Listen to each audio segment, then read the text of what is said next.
Hello, my name is John Nagoski, and I'm a native speaker of English from Wisconsin in the USA. I would like to introduce to you my English reading channel with questions and answers. Chapter 2, Deucalion and the Flood. Upon Olympus there was for every god a shining palace of brass, built by Vulcan and the Cyclops, and every day the gods gathered in the great banqueting hall of Jupiter to feast upon ambrosia and drink nectar from goblets of gold. At the banquets they were served by a lovely maiden named Hebe, who was the goddess of youth. While they feasted, Apollo played on his lyre and the Muses sang. The Muses were the 9 goddesses of poetry, arts, and sciences. Even in our own language, playing and singing are called music in memory of them. Sometimes the gods came down from Olympus to visit the men in Greece and taught them what we call the useful arts. Minerva, the goddess of wisdom, showed them how to harness horses and plow the ground. She showed the women how to spin and weave. Ceres, the great earth mother who made the fields fruitful, showed the farmers how to sow wheat and barley. Then, when the grain was ripe, she taught the farmers' wives how to make bread. Vulcan taught the Greeks how to make plows, spades, and hoes, and many other things of iron and brass. When the gods came down now and then from Olympus, they found that the early Greeks were very wicked. The kindness of the gods made them no better.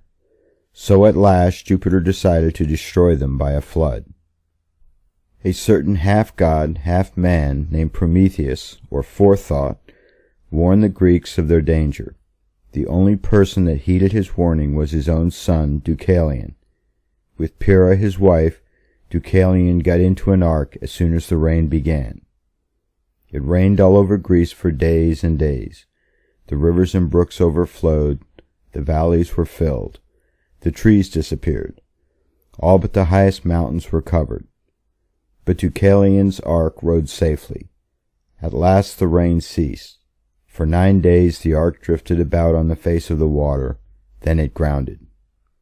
When the waters had gone down somewhat, Deucalion and Pyrrha found that they were on one of the mountains of Greece called Parnassus. They left their ark and walked down the mountain. Of all the Greeks, only these 2 were left, and among the quiet hills and valleys, near or far, not a living creature was to be seen. The loneliness made them fearful. Scarcely knowing whither they went, they came suddenly upon a deep cleft in the rocks. Out of the cleft, dense volumes of steam and gas were pouring. Deucalion, who was braver than his wife, peered into the cleft, and while he did so, a wonderful voice came from the depths. It said, "Cast behind you the bones of your mother." "An oracle," cried Pyrrha. "An oracle it is," Deucalion cried. "Long ages before the flood, the gods used sometimes to speak with men and give them advice about things that were going to happen. What they said was called an oracle, a word that means something told by the gods to men. So now Deucalion and Pyrrha felt sure that one of the gods was telling them something. But they wondered what the words, 'Cast behind you the bones of your mother,' could mean. After a while Deucalion said, 'Pyrrha, the earth is our mother.' 'Very true,' said she. 'Then,' cried Deucalion, 'the bones of our mother must be the stones of the earth.' Both now saw plainly that the oracle meant that they should cast behind them the stones that lay scattered upon the ground. So they went on down the mountain, and as they went they picked up stones which they cast behind them. Soon they heard the clatter of many feet behind them, and looking back they saw that the stones which Deucalion had thrown had turned into a troop of young men who were following Deucalion, while the stones that Pyrrha had thrown had become a band of girls who were following Pyrrha. Deucalion and Pyrrha were no longer lonely, and they had plenty to do, for they taught the youths and maidens the arts of ploughing and spinning and weaving that they themselves had learned from the gods before the flood. Stones lay thick on the face of the land, and the hills were covered with forests. With the stones walls were made, and with timber from the forest Roofs and floors were laid, and thus houses were built.